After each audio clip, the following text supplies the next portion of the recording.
नमस्कार बच्चों, मैं के त्रिपाठी अभ्युदय योजना की इस नीट फिजिक्स क्लास में आप सभी का पुनः एक बार स्वागत करता हूं। यहां मैं सिंपल हार्मोनिक मोशन के पार्ट 2 पर आज चर्चा करूंगा, जिसमें मैंने आप लोगों से प्रॉमिस किया था कि आज मैं आप लोगों को potential energy, kinetic energy, total energy SHM में बताऊंगा और इसके बाद मैं कुछ और भी बातें आप लोगों से चर्चा करूंगा जिन पर। तो सबसे पहले चलिए यहाँ पर चलते हैं हम लोग एनर्जी इन एसएचएम, जिसमें हम लोग सबसे पहले पोटेंशियल एनर्जी पर बात करेंगे। पोटेंशियल एनर्जी को आप लोग कैपिटल यू और पी से भी दिखला लेते हैं, इस तरह से भी आप डिनोट कर सकते हैं इसे। तो यहाँ पर सबसे पहले हम पोटेंशियल एनर्जी और काइनेटिक को भी लेंगे, उसमें भी तो डिस्प्लेसमेंट जो हो रहा था पार्टिकल का उसके टर्म में बात करेंगे और टाइम पीरियड के टर्म में बात करेंगे। तो सबसे पहले चलिए चलते हैं in terms of displacement, potential energy in terms of displacement. Okay, तो डिस्प्लेसमेंट के केस में देख सकते हैं आप, जैसे x में एक्सपेंशन होगा, x बढ़ेगा तो यहाँ पर फोर्स क्या होता है, अपोजिट होता है। तो आप सभी जानते हैं F is du upon dx with negative sign, इसीलिए यूज कर रहा हूं। और इसे आप लोग यहाँ पर du is equal to minus f dx, then इसे इंटीग्रेट कर दें अगर, तो कंप्लीट आपको पोटेंशियल एनर्जी मिल सकता है, दैट इज एफ dx। और आप जानते हैं f के लिए यहाँ पर माइनस के x एक्सपेंशन इसमें हो रहा है स्प्रिंग में, तो ये कुल मिलाकर के कितना हो गया, के एक्स स्क्वायर अपॉन 2। यहाँ पर देख रहे हैं, इसका इंटीग्रेशन कर दिया और एक कांस्टेंट भी, जैसा आप जानते हैं मेरे मैथ्स क्लास को, जिसमें मैंने बताया था इंटीग्रेशन के साथ साथ एक कांस्टेंट भी लगाना पड़ता है। ठीक है, अब देखिए at x is equal to 0, जब भी पार्टिकल अपने इक्विलिब्रियम पोजीशन पर था, मीन पोजीशन पर था, तो उस समय पर क्या था, यहाँ पर इस c का वैल्यू निकालने के लिए x को 0 रख देंगे, तो इसका नया नाम u नॉट दे देते हैं। This equals to c, substituting this c again in this, we get u is equal to half k x square plus u naught constant पाने के लिए तरीका था। और अब आपको बताना चाहेंगे at equilibrium u naught is equal to 0, that means potential energy in SHM is half k x square. याद रखिएगा कि क्या हुआ करता था, m ओमेगा स्क्वायर हुआ करता था। So this is what potential energy. अब जरा सा इसका हम लोग कर्व भी ड्रा करें, देखिए ग्राफिकली इसको किस तरह से मिलता है। तो आप देख सकते हैं कि यहाँ पर x एक्सिस पर डिस्प्लेसमेंट आप रख रहे हैं इधर पे, और देखेंगे कि ये भी मैक्सिमम कितना हो जाएगा potential energy at x is equal to a, substitute करेंगे तो u इज इक्वल टू कितना हो जाएगा, half k a square. So x is equal to plus a या फिर माइनस ए, दोनों ही कंडीशंस पे देखिए, प्लस ए और माइनस ए के लिए x इज इक्वल टू। तो आपको यहां पर, जब ये पहले भी आपने कर रखा है क्लास 12th में, लेकिन यहां पर देखिए इसके लिए कर्व ड्रॉ करेंगे तो, और ये भी देख लीजिए कि x इज इक्वल टू 0 पर, जब x इज इक्वल टू 0 रख देंगे यहां पर, तो कितना हो जाएगा पोटेंशियल एनर्जी 0, और हाफ के स्क्वायर मैक्सिमम यहां पर हो जाएगा और मैक्सिमम यहां पर, दैट इज इस कर्व को आप ध्यान दें तो वैसे भी मैं आपको बता दूं कि ये याद कीजिए पैराबोला का मैंने केस आपको बताया है मैथ्स क्लास में।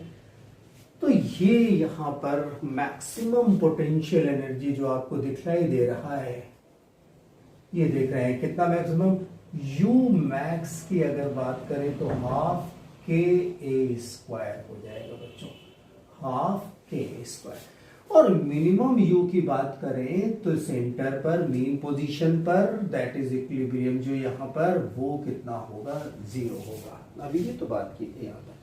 तो इक्विलिब्रियम पर पोटेंशियल एनर्जी 0, और आप देख सकते हैं कि मैक्सिमम वैल्यू एक्स का कितना एम्पलीट्यूड जो था उस पर इसका maximum value half k a square हो जाएगा, माइनस में हो या प्लस में हो, ऑसिलेट कर रहा है बॉडी उसमें। अगर हम इसे in terms of T time कहें तो आप जानते हैं पोटेंशियल एनर्जी के लिए कितना वैल्यू रख देंगे। जो आप हाफ के एक्स स्क्वायर देख रहे थे तो इसमें यहां पर हाफ के और एक्स को रिप्लेस कर दीजिए ए साइन ओमेगा टी से, दैट इज स्क्वायर भी लगा दीजिए, स्क्वायर है एक्स स्क्वायर, तो इतना हो जाएगा। ये यहां पर पैराबोलिक ही तो होगा। एक्स एक्सिस पर यहाँ पर डिस्प्लेसमेंट और वाई एक्सिस पर ले रहे हैं, तो एक देखिए एक वेरिएबल में यहाँ पर लीनियर है और एक में यहाँ पर क्वाड्रेटिक है, 2 पावर चल रहा है, तो ये पैराबोला का इक्वेशन बताया था, तो पैराबोलिक शेप ही आपके सामने है। और इसी तरह से जब इसे आप ड्रॉ करेंगे बच्चों तो ध्यान दीजिएगा जरा सा, इसका कर्व यहां पर कुछ इस तरह से मिलेगा, हम आपको दिखला देना चाहेंगे।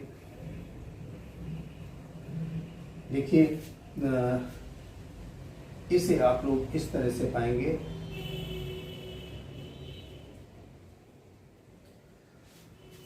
मैं यहां पर टाइम इंटरवल्स को अगर दिखलाऊं तो ये जो आप ओमेगा देख रहे हैं 2 पाई बाई टी सब्स्टिट्यूट करके, स्मॉल टी को यहां पर 0, T by 4, T by 2, 3 T by 4, 4 T by 4 that is T, and this 5 T by 4।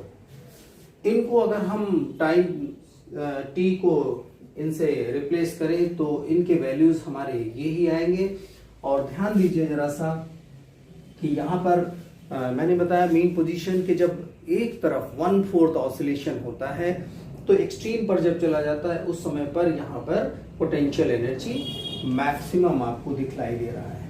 Where as again जब वापस आता है t/4 टाइम पर तो मेन पोजीशन पर फिर से आ जाता है पोटेंशियल एनर्जी 0, अनदर t/4 दूसरी तरफ चला जाता है, फिर से मैक्सिमम और फिर से वापस आ जाता है, तो 0 उसकी पोटेंशियल एनर्जी हो जाती है इक्विलिब्रियम पे। आपको यहां पर बताना चाहूंगा बच्चों, देख सकते हैं कि फ्रीक्वेंसी, ये बहुत इंपॉर्टेंट क्वेश्चन है। फ्रीक्वेंसी अगर आप कंपेयर करें डिस्प्लेसमेंट टाइम कर्व से, वेलोसिटी टाइम कर्व से, एक्सेलरेशन टाइम कर्व से, तो बच्चों पाएंगे कि इसका फ्रीक्वेंसी ट्वाइस है। यहाँ पर देखिए टाइम टी में इसका फ्रीक्वेंसी कितना हो रहा है, ट्वाइस हो रहा है, आप कंपेयर कर सकते हैं उससे।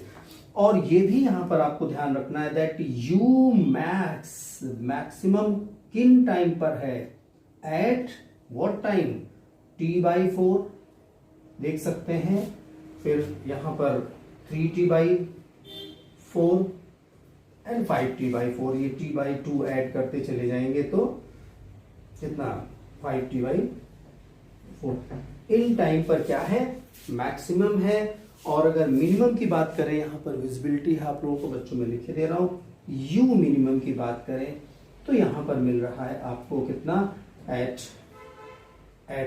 टाइम 0 देख सकते हैं t/2, then again at t, इन टाइम्स पर ये क्या मिल रहे हैं, मिनिमम पोटेंशियल एनर्जी मिल रहा है और इन टाइम्स पर मैक्सिमम पोटेंशियल एनर्जी मिल रहा है।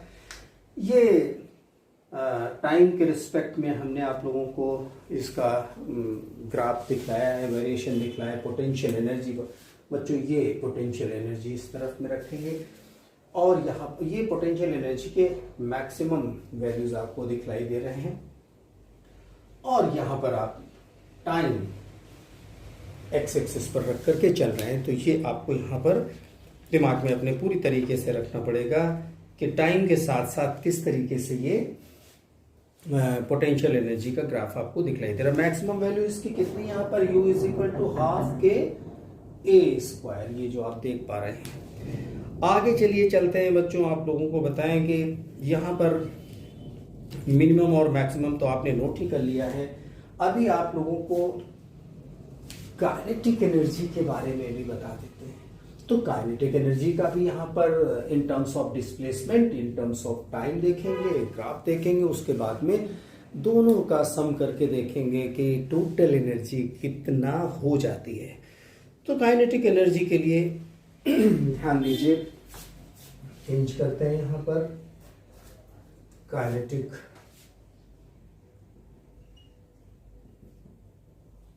एनर्जी इन टर्म्स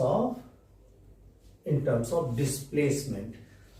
तो बच्चों देखिए, काइनेटिक एनर्जी के लिए आप लोगों ने हाफ mv² देखा हुआ है, और v के वैल्यू पर अगर आप ध्यान दें तो omega under root a square minus x square था। So kinetic energy is in terms of displacement half, और कितना के omega under root a square minus x square. याद कर लीजिए अच्छे से, एक बार ध्यान दीजिए। मैंने आप लोगों को कल, भाई एम हो गया ना, और वेलोसिटी हो गई, तो वेलोसिटी कितनी थी, omega, velocity omega under root a square minus x square, इतना ही तो था आपके सामने। तो एम ओमेगा स्क्वायर कितना, एम ये हाफ एम वी स्क्वायर देखिए, और स्क्वायर किया तो ओमेगा स्क्वायर माइनस ये वेलोसिटी हुआ करती थी, आपको याद है। और इसी को एम ओमेगा स्क्वायर को हम लोग क्या कह रहे हैं, के नाम दे रहे हैं। सो ए स्क्वायर माइनस एक्स स्क्वायर, ये वैल्यू आ गया इसका इन टर्म्स ऑफ डिस्प्लेसमेंट। अब अगर इसके ग्राफ को हम लोग ड्रॉ करें बच्चों, तो ध्यान दीजिए कि यहां पर मैंने अभी इसको बना रहने दिया है, ये भी यहां पर ग्राफ देखिए, इसी तरह से डिस्प्लेसमेंट इस तरफ में हो रहा था, और देख सकते हैं अगर हम देखिए k इज मैक्सिमम एट कितना, x इज इक्वल टू 0 रखते हैं, x is equal to 0 here, x is equal to 0, तो मैक्सिमम वैल्यू इसका सपोज ये हो गया। अब यहां पर k मिनिमम, तो मिनिमम कितने पर होगा, at x is equal to a रख दीजिए। तो जब x is equal to a रखेंगे, a square minus a square, तो यहां पर कितना हो जाएगा, k minimum is equal to 0, और यहां पर देखिए k maximum is equal to कितना हो जाएगा, हाफ k a स्क्वायर हो जाएगा। तो यहां पर तो ये वैल्यू हो गई इसकी पोटेंशियल काइनेटिक एनर्जी की, कितना, हाफ k a स्क्वायर, और मिनिमम यहां पर मिनिमम इन जगहों पे हो जाएगी, at x is equal to plus a, और x is equal to minus a पर देखिए, भाई a रखेंगे स्क्वायर होकर के पॉजिटिव माइनस प्लस जो भी रखेंगे 0 बन जाएगा यहाँ पर।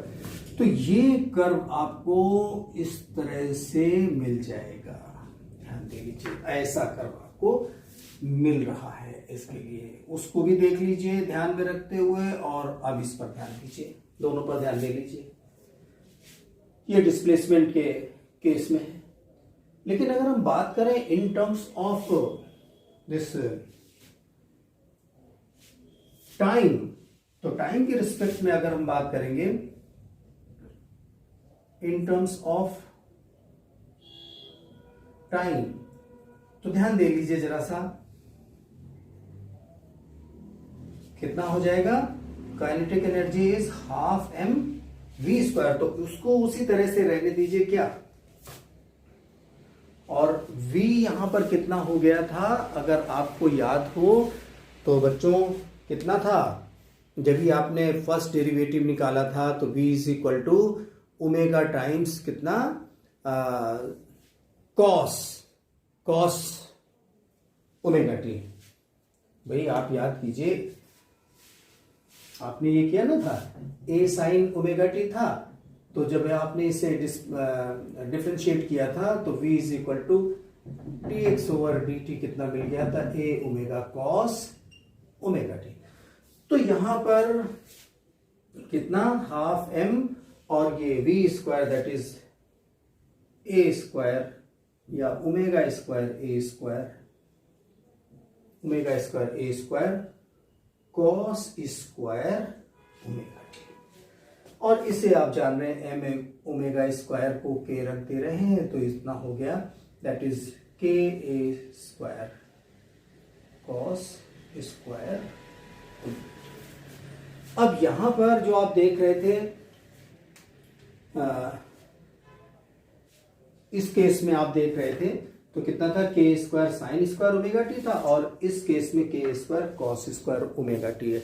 तो बच्चों कॉस का कर्व आप अच्छी तरह से जानते हैं कि जब इसे बनाएंगे तो यहां पर देख रहे हैं टाइम 0 पर इसका वैल्यू 0 था साइन कर्व में, लेकिन इस केस के लिए आप जब बनाएंगे तो जरा सा इसे हम इस जगह पर बना रहे हैं, आपको दिखलाई दे तो दोनों में आपको अंतर दिखलाई देगा।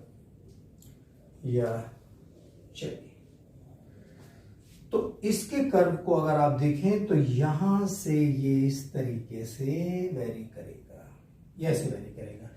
तो time t is equal to 0, यहां पर सब कुछ चेंज हो गया, t/2 and this 3t/4 then complete this is t।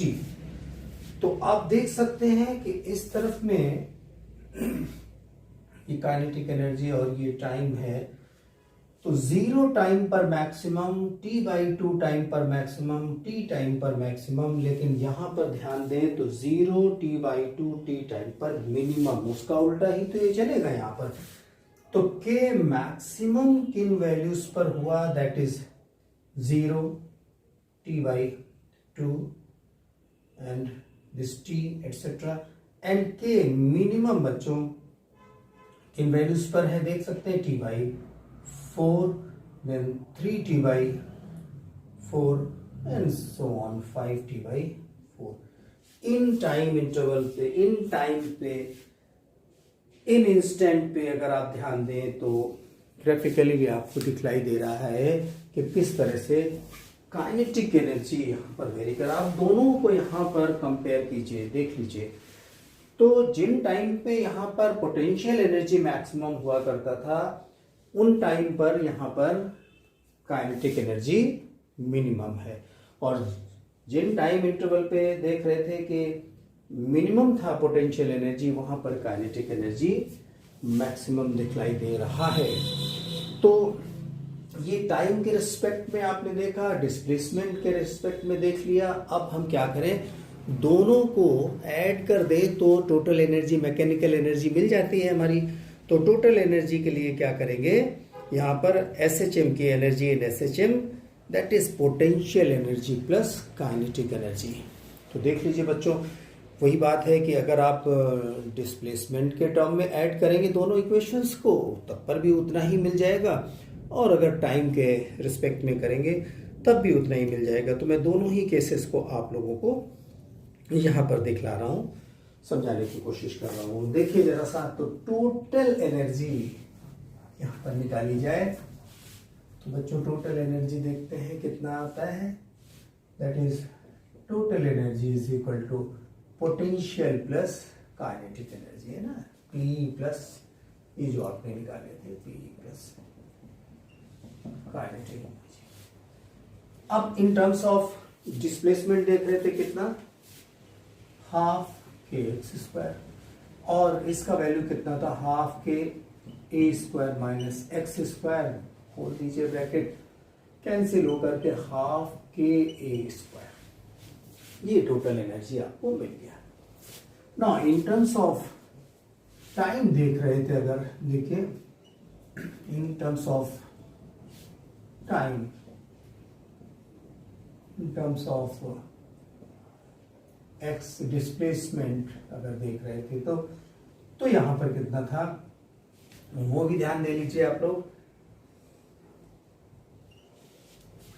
ये देखिए, half k a square sine square, half k a square sine square omega t plus half k a square cos square omega t, और यहां पर से half k a square common लिया, so sine square omega t plus cos square omega T विच become 1, ये quantity हो जा रहा है, सो अगेन के स्क्वायर। दोनों ही केसेस में आप देख सकते हैं कि इसका वैल्यू कितना हुआ, हाफ के ए स्क्वायर। ये तो बात हुई बच्चों टोटल एनर्जी की। तो इसका मतलब अगर इसकी ग्राफ पर हम लोग देखें तो इन टर्म्स ऑफ टी और इन टर्म्स ऑफ डिस्प्लेसमेंट देखिएगा, अगर यहां पर डिस्प्लेसमेंट ले रहे थे और ये एनर्जी था तो total energy will remain constant half के स्क्वायर। कितना, हाफ के स्क्वायर। ये ग्राफ हमेशा ये हॉरिजॉन्टल लाइन है, ये सब बातें याद रखने की होती है। और अगर टाइम के रिस्पेक्ट में था तब पर भी हाफ के, ये भी कांस्टेंट है, half k a square constant है और ये भी यहां पर कांस्टेंट था। ये टोटल एनर्जी यहां पर आपको दिखाई दे रहा था। तो ये दोनों कर्व आप लोग ध्यान रखिएगा, छोटी सी बात है, बहुत छोटी सी बात है टोटल एनर्जी के लिए। अब आप लोगों को इन दोनों, देखिए होता क्या है जब भी पार्टिकल ऑसिलेट करता है, तो मैंने पिछले भी टर्न पर आप लोगों से चर्चा की थी कि मीन पोजीशन पर velocity maximum, kinetic energy maximum, और आपको मैंने यहां पर भी दिखलाया था कि मीन पोजीशन पर kinetic energy maximum, potential energy zero था। जैसे जैसे पार्टिकल मीन पोजीशन से दूर हटेगा तो क्या होगा, उसका पोटेंशियल एनर्जी बढ़ने लगेगा, काइनेटिक एनर्जी कम होने लगेगा। एक्सट्रीम पर जाएगा, पोटेंशियल एनर्जी मैक्सिमम हो जाएगा, काइनेटिक एनर्जी जीरो हो जाएगा। लेकिन बीच की किसी स्थिति में काइनेटिक और पोटेंशियल दोनों रहेंगे, थोड़ी काइनेटिक थोड़ी पोटेंशियल, लेकिन दोनों का सम उतना ही रहेगा, कितना, हाफ के ए स्क्वायर। तो अगर आप इसे मर्ज करके देखें दोनों कर्व्स को, तो यहां पर आपको पक्का दिखलाई देगा, ये जो आपको मैं दिखला रहा था यहां पर बच्चों इन टाइम इंटरवल पे, तो इसका कर्व उसी में मर्ज कर दे रहा हूं। देखिए तो कुछ ऐसे चलेगा,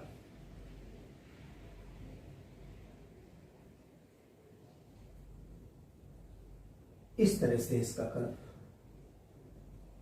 चलने लग जाएगा। कहने का मतलब है किसी भी टाइम पर, अब देखिए टाइम जीरो पर ये कर्व किसका था, ध्यान दीजिए, अभी मैंने ये बनाया है ये काइनेटिक एनर्जी के लिए है और ये वाला कर्व पोटेंशियल एनर्जी के लिए। पहचान नहीं मिल रहा हो तो इसको मैं थोड़ा डॉटेड कर दे रहा हूं, ये थोड़ा डॉटेड कर दे रहा हूं ताकि आपको दिखलाई दे अच्छे से। ये देखिए, तो किसी भी पॉइंट पर, अब देखिए जीरो टाइम पर काइनेटिक एनर्जी मैक्सिमम था, पोटेंशियल जीरो, दोनों का सम इतना रहा। टाइम टी बाई 4 पर पोटेंशियल एनर्जी यहां पर जीरो था, सॉरी पोटेंशियल एनर्जी मैक्सिमम था और काइनेटिक एनर्जी जीरो था, लेकिन दोनों का सम उतना। किसी और पॉइंट की अगर बात करें तो इस किसी पॉइंट पर इस कर्व का भी हाइट है और यहां पर इसका भी, तो जो यहां पर देख रहे हैं टोटल मिल करके इतना, इसका और इस वाले कर्व का मैंने टोटल उतना ही हाइट आ जाएगा। तो ये जो लाइन आप देख पा रहे हैं यही क्या है, half k a square total आपको एनर्जी यहां पर मिल रहा है। और इस चीज को ऐसे भी यहां पर इस तरह से भी आप लोगों ने देखा होगा, ये तो आप देख रहे हैं पोटेंशियल का, और अगर काइनेटिक का ग्राफ इसी में आप बना लेते तो ये तो मैं तमाम से लूप जो दिखलाई दे रहा है उसको यहां पर एक को दिखलाऊं तो यहां पर आपको साफ दिखलाई दे रहा है कि इस जगह पर जो मैंने बात बताई, और किसी और पॉइंट पर अगर होता तो देखिए ग्राफ का ये, जैसे आप ये पॉइंट ले लीजिए तो पोटेंशियल एनर्जी यहां पर इतना और काइनेटिक एनर्जी आपको वो दूसरे वाले कर्व से मिला जा रहा है। टोटल ये अगर इसी के ऊपर रखते हैं यहां पर देखिए तो ये इतना जैसे था ये इस कर्व से, और इस वाले कर्व का ये पोर्शन ये यहाँ पर। कहने का मतलब है कि टोटल एनर्जी आपको हाफ के स्क्वायर ही मिलेगी, दोनों ग्राफ से देख सकते हैं। अब आप लोगों को बच्चों थोड़ा सा एक लास्ट इसमें एनर्जी पर बात कर लूं, और क्या, average energy in SHM. Average energy is important, very important, छोटी सी, बहुत छोटी सी बात है। देखिएगा जरा सा, इसको भी ध्यान दीजिए, थोड़ा सा मैथ्स की एक छोटी सी बात आपको बताऊंगा। Average energy in SHM। तो अगर हम पोटेंशियल एनर्जी की बात करते थे हाफ एम ओमेगा स्क्वायर कितना, a square sine square omega t, यही तो हुआ करता था जो देखिए किसके पोटेंशियल के केस में। इतना यहां पर ध्यान दे लीजिए। अब जरा सा देखिए पोटेंशियल एनर्जी का ये जो इतना वैल्यू हुआ करता था, तो हम आपको एवरेज की जब बात कर रहे हैं तो अगर हम एवरेज निकालेंगे तो इस पोर्शन पे जरा ध्यान दीजिए। साइन स्क्वायर जो आपको दिखलाई दे रहा है बच्चों, बल्कि इस पोर्शन पे आप ध्यान दीजिए, इस पे नहीं, देखिए ए को बाहर कीजिए, ये साइन स्क्वायर ओमेगा टी और साइन स्क्वायर ओमेगा टी या कॉस स्क्वायर ओमेगा टी का एवरेज वैल्यू हाफ, बस इतना याद रखिएगा। Sine square omega t, sine square के लिए साइन स्क्वायर थीटा का एवरेज वैल्यू कितना, हाफ। तो अगर हाफ ये रख देंगे m omega square a square and half, तो ये आपको मिल जाएगा 1/4। एम ओमेगा स्क्वायर को के रख दो, के square. So please note it down कि इसका वैल्यू या काइनेटिक एनर्जी का वैल्यू कितना, इसको के ही रख लेते हैं, चलिए, k a square cos square omega t, और इसका वैल्यू भी एवरेज, मैथ्स की भाषा थोड़ी सी याद रखिए, कितना हो जाएगा 1/2, that is 1/4 k a square. तो average value of kinetic energy and potential energy equal to 1/4 k square, दोनों ही केसेस में होगा। और जब आप टोटल कर लेंगे एनर्जी, दोनों का सम कर लेंगे, दैट इज टोटल एनर्जी, तो इसका ये एवरेज वैल्यू के लिए साइन लगा दें, तो टोटल एनर्जी का दोनों को ऐड कर देंगे बच्चों यहाँ पर, तो कितना हो जाएगा 1/4 k square plus 1/4 k a square, that is 1/2 के ए स्क्वायर, इतना हो जाएगा। ठीक है, ये आपको जो टोटल एनर्जी मिल रहा वो तो उतना मिलेगा ही मिलेगा, लेकिन एवरेज एनर्जी दोनों का याद रखिए, दोनों को ऐड करके इतना मिल गया। तो ये थी बच्चों बात हमारी किसके बारे में, एनर्जी के बारे में। इस पर क्वेश्चंस भी हम लोग लगाएंगे नेक्स्ट टर्न पे। अब जैसे यहाँ पर हमारे पास एक क्वेश्चन है, लेकिन हम चाहेंगे कि क्वेश्चन बाद ही लगाएं, नहीं तो हमारा टॉपिक हो सकता है आज फिर अधूरा रह जाएगा। नेक्स्ट टर्न पे अपने डैम्पिंग और फोर्स तमाम तरीके के बताएंगे वाइब्रेशंस में, तो उस पर यहाँ पर हम लोग न्यूमेरिकल्स की बात करेंगे थोड़ा सा। तो चलिए आगे हम आप लोगों को शुरू करना चाहेंगे ऑसिलेशंस ऑफ स्प्रिंग। मैंने कहा था स्प्रिंग का केस डिस्कस करूंगा आप लोगों से। तो यहाँ पर आपको स्प्रिंग ब्लॉक सिस्टम बताने जा रहा हूँ। तो क्या oscillations of spring block system पर बात होगी हमारी आपकी। तो चलिए जरा सा स्प्रिंग ब्लॉक सिस्टम की बात भी करते हैं। स्प्रिंग के केस में यहां पर ये टाइम पीरियड निकालने के बाद मैं बताऊंगा कि स्प्रिंग के केस में कुछ खास बातें होती, इनको आपको ध्यान रखना पड़ेगा। सबसे पहले तो आप ये समझ लीजिए कि स्प्रिंग के लिए जो रिस्टोरिंग फोर्स मैंने आप लोगों को बताया था, और ये हुक्स लॉ जो आप देख रहे थे, ये कितना था,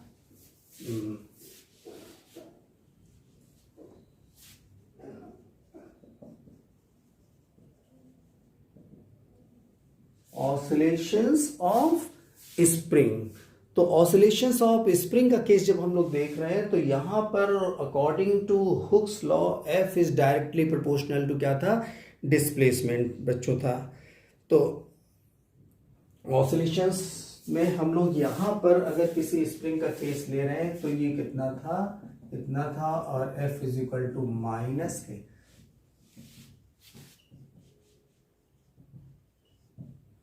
ऑसिलेशंस ऑफ अ स्प्रिंग, ये जो आप लोग देख पा रहे थे।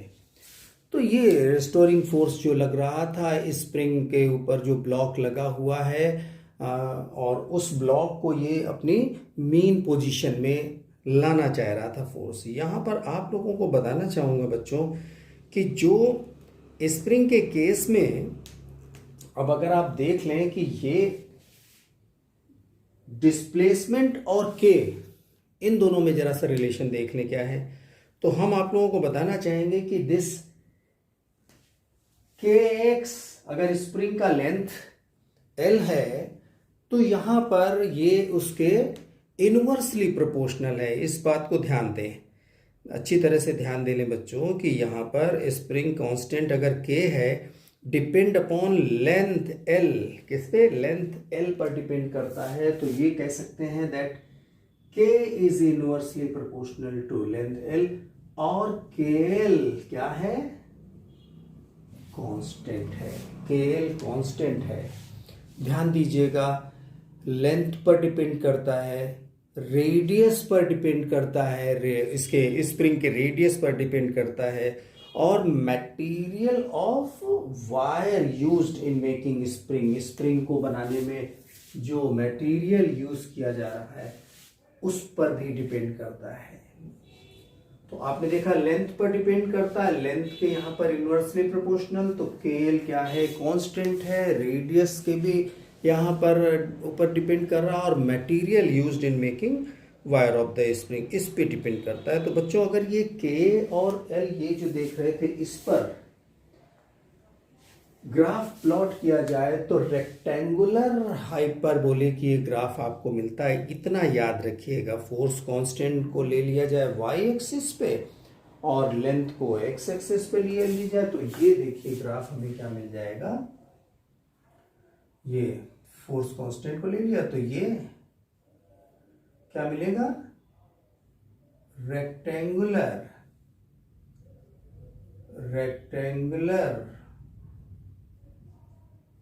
हाई। बस इतना याद रखिए, आपको कोई यहाँ पर काम थोड़ी ना बड़ा करना है। रेक्टेंगुलर हाइपरबोलिक की कर्व होता है किसमें? लेंथ एंड स्प्रिंग कांस्टेंट के लिए रिलेशन हमने आप लोगों को बता दिया है। तो अब स्प्रिंग पेंडुलम की बात कर लेते हैं बच्चों। एक स्प्रिंग है जो देख पा रहे हैं, उसमें एक मास m सस्पेंडेड है और वो उसको स्टिच कर रहा है। छोड़ दिया, ऑसिलेट करने लगा, खींच करके छोड़ दिया, ये ऑसिलेटिंग स्थिति में आ गया, अप एंड डाउन होने लगा। तो बच्चों जरा सा देखते हैं स्प्रिंग पेंडुलम, क्या देखें? Spring pendulum. तो स्प्रिंग पेंडुलम के केस में देखिए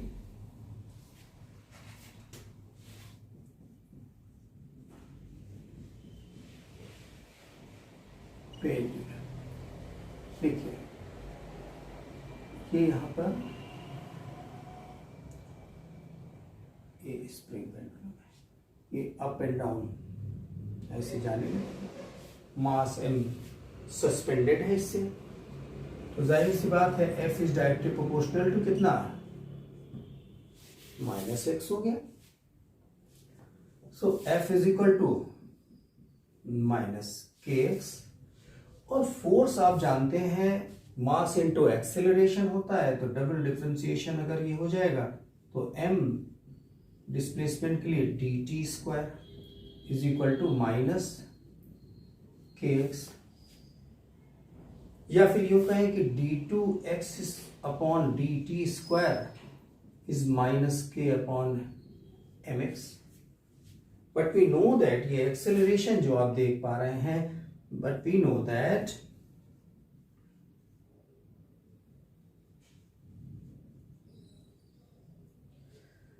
कितना देखिए d2x over dt square is -ओमेगा² x। अब इन दोनों को जरा कंपेयर कर दीजिए। कंपेयर करने पर देखिए आपको क्या मिल रहा है, दैट ओमेगा² इज इक्वल टू कितना मिल जाएगा? k upon m। ओमेगा² आपको मिल जाएगा k अपॉन m कंपेयरिंग करने पर। सो ओमेगा² is equal to k upon m, और omega is equal to √k upon m। So t is equal to 2 pi by omega से अगर आप इसका टाइम पीरियड निकालना चाहें तो कितना मिल जाएगा 2 पाई अंडर रूट, देख रहे हैं, m अपॉन के हो जाएगा, रेसिप्रोकेट हो जाएगा m अपॉन के। ये आपको स्प्रिंग से m मास सस्पेंडेड है तो यहाँ पर इसका टाइम पीरियड दिखलाई दे रहा है बच्चों, देख रहे हैं, है ना। इसी जगह अगर फ्रीक्वेंसी की बात करें तो फ्रीक्वेंसी तो आप जानते हैं reciprocal of this, that means 1 upon 2 pi under root k upon m, ये फ्रीक्वेंसी हो जाएगा। बच्चों यहाँ पर देखिए, आप लोगों को मैं एक बात बताना चाह रहा हूँ, मैंने अभी कहा था ना आप लोगों से बताऊंगा कुछ स्प्रिंग के बारे में बातें, तो यहाँ पर ध्यान रखिएगा कि स्प्रिंग के केस में टाइम पीरियड जो दिख रहा है ये ग्रेविटेशनल एक्सेलरेशन पर डिपेंड नहीं करता, वैल्यू ऑफ जी पर डिपेंड नहीं करता, ये क्या है, इंडिपेंडेंट है, किससे, जी से, तो independent of g. Time period यहां लिखे दे रहा हूं, इंडिपेंडेंट ऑफ जी, ये बात याद रखिएगा। अभी एक कंट्रोवर्शियल केस है, उस पर भी डिस्कशन आप लोगों से कर रहा हूं, पहले इसको देखिए।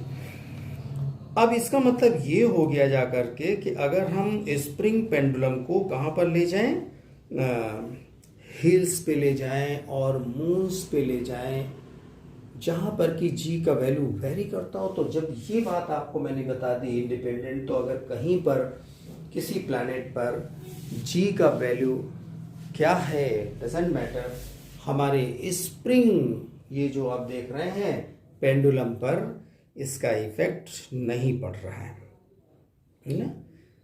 तो अच्छी तरह से ध्यान रखिएगा। इसीलिए हम लोग क्या करते हैं, क्लॉक बेस्ड ऑन ऑसिलेशन जो होता है ऑफ स्प्रिंग पेंडुलम, यही हमें प्रॉपर टाइम दे पाएगा इन जगहों पर, हिल्स पे हो, मून पे हो या सैटेलाइट पे हो, है ना।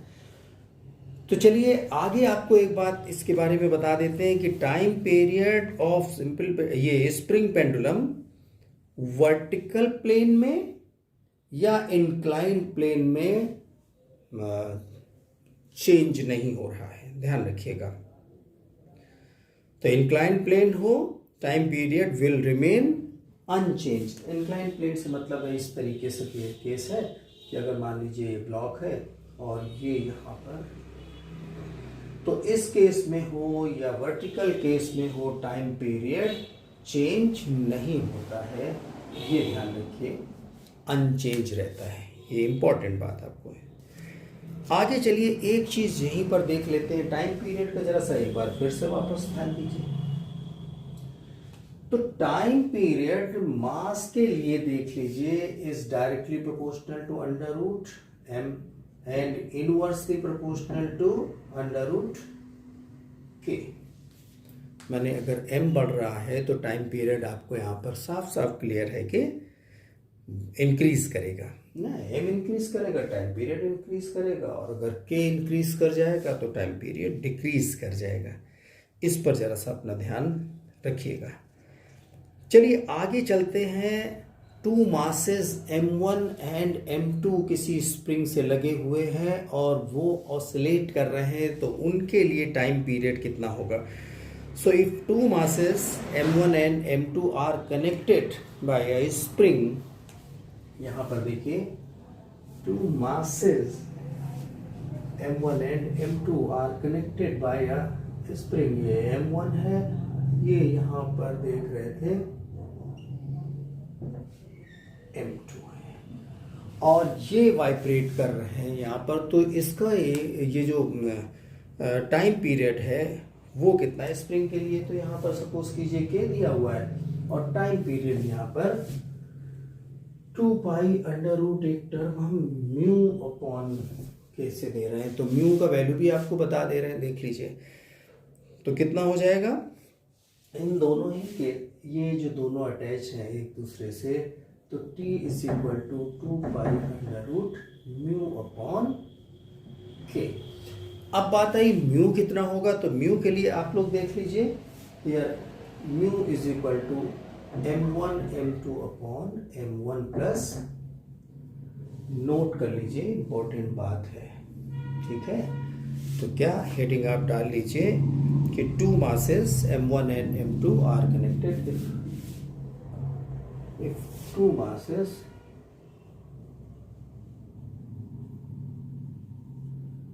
m1 and m2 are connected, है ना, बाय स्प्रिंग, तो उस केस में टाइम पीरियड इतना होगा। चलिए आगे चलते हैं। एक बात आपको और बता देना चाहेंगे, जो मैंने कहा था अभी जी के बारे में, एक यहाँ पर कंट्रोवर्शियल पॉइंट है छोटा सा। तो उस केस में याद रखिए कि अगर किसी स्प्रिंग से, देखिए मास सस्पेंडेड है और इसने सपोज कीजिए कि स्प्रिंग को y खींच दिया है, कितना, यहाँ पर mg नीचे को लग रहा है और y के ऊपर को लग रहा है, रिस्टोरिंग जो यहाँ पर और से जो इसको इक्विलिब्रियम पोजीशन में ले जाना चाहेगा। तो अगर दिमेटिकली देख रहे हैं तो कितना हो जाएगा, y k is equal to mg down और ये ऊपर को लग रहा है इक्विलिब्रियम की स्टेट है, तो ये दोनों इक्वल हो गए। अब आप देख सकते हैं टाइम पीरियड के केस में m अपॉन k का वैल्यू कितना मिल रहा है आपको, y अपॉन g मिल रहा है। और अगर इसे सब्स्टिट्यूट कर दें तो हम लोगों को देखिए कितना मिलेगा, t इज इक्वल टू कितना मिल जाएगा, 2 pi under root m upon k, और m अपॉन k के लिए हम लोग रख सकते हैं कितना, 2 पाई y अपॉन g रखते हैं, y अपॉन g, ठीक है। अब इसका मतलब तो ये बात आ गई कि आपको लग रहा है कि g पर डिपेंड करने लगा, g पर यहां पर देखिए डिपेंड करने लगा टाइम पीरियड, लेकिन ऐसा नहीं है। हमारी आपकी जो बात हो चुकी है कि यहां पर time period of spring pendulum कभी भी independent of acceleration due to gravity. तो अगर आपको लगे कि सर यहां पर तो रखा हुआ है तो ठीक है, अगर g वेरी करेगा तो y भी वेरी कर जाएगा उसी के रिस्पेक्ट में, ऑटोमेटिकली g वेरी करेगा तो y भी वेरी कर जाएगा, और y जब वेरी कर जाएगा तो वो इसी हिसाब से वेरी करेगा कि ये रेशियो जो है y और g का जितना है वही रहेगा। यहाँ पर g से उस पर कोई फर्क नहीं पड़ेगा, जो m अपॉन k की वैल्यू पर रहेगा वही इसका वैल्यू रहेगा। तो ये प्लीज याद रखने का पॉइंट है, ध्यान दीजिएगा। आप चलिए देखते हैं कि अगर किसी स्प्रिंग को, देखिए यहाँ पर एक ये स्प्रिंग लगा हुआ है और स्प्रिंग पर मास ऊपर की तरफ रखा हुआ है, ये नीचे केस ले लेते हैं, ये यहां पर मास m रखा है और ये क्या कर रहा है, यहां पर से देखिए फिक्स है और ऊपर से ये ऑसिलेट कर रहा है, अप एंड डाउन कर रहा है। तो इसके केस में भी बच्चों कितना होगा, जो टाइम पीरियड के लिए आप यूज कर रहे हैं पर बिल्कुल वही होगा। अगर मान लीजिए कि ये मास m2 है और ये m1 है, बस ये याद रखने की बात है, ये m1 मास है और ये ऑसिलेट कर रहा है, तो t is equal to 2 pi under root m1 upon k। इस केस में ये याद रखिएगा, छोटी सी बात है। अब यहाँ पर हम लोग स्प्रिंग के कुछ केसेस ले चलेंगे, वेरियस स्प्रिंग के जो अरेंजमेंट हैं उन पे ध्यान देने जा रहे हैं। तो देखिए जरा सा,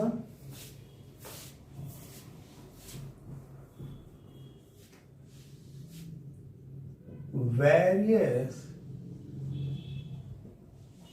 स्प्रिंग अरेंजमेंट, ध्यान दे लिया जाए, various spring arrangement, series parallel, दो स्प्रिंग यहाँ पर लगा रहे हैं, सपोज ज्यादा स्प्रिंग यूज कर रहे हैं जिनके फोर्स कांस्टेंट, स्प्रिंग कांस्टेंट्स अलग अलग हैं, उस केस की बात कर रहे हैं, जरा सा ध्यान दीजिए। तो सबसे पहला केस हम लोग ले लेते हैं यहाँ पर सीरीज कॉम्बिनेशन ऑफ स्प्रिंग्स, बच्चों ले लेते हैं, ध्यान दीजिएगा जरा सा, series combination of springs। तो देख सकते हैं कि ये एक स्प्रिंग और इसी से लगा हुआ ये दूसरा स्प्रिंग और इनसे लगा हुआ ये मास। ये यहां पर आप लोगों को मैं बतला दूं, ये एम मास जो आपको दिखलाई दे रहा है, इनके फोर्स कांस्टेंट स्प्रिंग्स के K1 एंड K2 हैं, K1 एंड K2 हैं, और ये यहां से एक दूसरे से पहले स्प्रिंग लगे हैं, देन मास लगा हुआ है। तो जाहिर सी बात है कि टोटल डिस्प्लेसमेंट यहां पर बच्चों सपोज कीजिए x हुआ, और ये कितना, दोनों के सम के बराबर, क्योंकि अलग अलग मटेरियल है तो एक स्प्रिंग में x1 डिस्प्लेसमेंट है, दूसरे में x2 डिस्प्लेसमेंट्स अलग अलग होंगे। अब देखिए हम जानते हैं जो फोर्स लग रहा है बच्चों, ये कितना, -K1 x1 देख सकते हैं, और दूसरी स्प्रिंग भी इसी से अटैच है, उसमें भी ये मास पूरा दोनों से अटैच है, तो इतना ही यहां पर भी लग रहा होगा फोर्स, कितना, -K2 x2। x1 x2 के वैल्यूज उठा करके यहां पर रख दे रहे हैं। थोड़ा सा ध्यान दीजिए, तो यहां पर जब हम x1 का वैल्यू रख रहे हैं तो कितना, -F/K1 and x2 is equal to -F/K2। Substituting in this, तो जरा सा ध्यान दीजिए, -F/K1 और ये -F/K2। अब इनके कॉम्बिनेशन से मैं जो एक दोनों के कॉम्बिनेशन से एक स्प्रिंग जो एज्यूम कर रहा हूं, उस पर भी सेम फोर्स लग रहा है, लेकिन उसका फोर्स कांस्टेंट मैंने कितना इक्विवेलेंट माना हुआ, K। तो फोर्स तो उस पर भी सेम लगेगा और उसका फोर्स कांस्टेंट जो रिजल्टेंट है K है। तो अब आप देख सकते हैं, ये आपको दिखलाई दे रहा 1/K is equal to 1/K1 plus 1/K2। That means K is equal to K1 K2/K1 plus K2। ये जो इक्विलिब्रियम स्प्रिंग कांस्टेंट K निकल करके आया है, इसको अगर आप टाइम पीरियड के लिए सब्स्टिट्यूट कर देंगे तो आपको यहाँ पर स्प्रिंग का टाइम पीरियड मिल जाएगा। कितना, ये K ही लिया है तो time period is equal to 2π√m/K रख देंगे, सब्स्टिट्यूट कर देंगे। देख लीजिए। अब चलिए आपको एक बात यहाँ पर बताना चाहूँगा, ये इक्विवेलेंट जो भी आपको यहाँ पर इसको नया नाम देना चाहें तो इक्विवेलेंट दे सकते हैं, ये दे सकते हैं, ठीक। तो ये जो निकला, ये बच्चों जो आपने हॉरिजॉन्टल का केस देख लिया, सीरीज कॉम्बिनेशन, ये वर्टिकल के केस में भी तो सेम हो सकता था क्या? ये ऐसा फिगर होता है या इस तरीके का भी हो सकता है, एक स्प्रिंग और उसके बाद ये दूसरा स्प्रिंग, देन इससे ये मास सस्पेंडेड था। तो ये दोनों ही केसेस सीरीज के लिए यहाँ पर, इससे रिलेटेड और भी बहुत सारी बातें हैं बच्चों, उनको भी आप लोग देखिएगा। अलग अलग स्प्रिंग्स हैं, वो मोर देन 2 है, इस तरह के केसेस भी हैं, ये आप लोगों को दिखलाई दे जाएंगे। मेन आपने जो कॉन्सेप्ट है वो यही है कि सीरीज में जो टोटल फोर्स लग रहा है उस पर, तो वो दोनों स्प्रिंग पर सब पर सेम फोर्स लग रहा होगा। उनके फोर्स कांस्टेंट अगर दिए हैं अलग अलग, तो डिस्प्लेसमेंट्स निकाल करके टोटल डिस्प्लेसमेंट को लेकर के चलेंगे, बस ये ध्यान रखिए, और उसकी वजह से इतना। तो अब चलिए चलते हैं नेक्स्ट, हमारा क्या, पैरेलल कॉम्बिनेशन ले लेते हैं। तो पैरेलल कॉम्बिनेशन के केस में बच्चों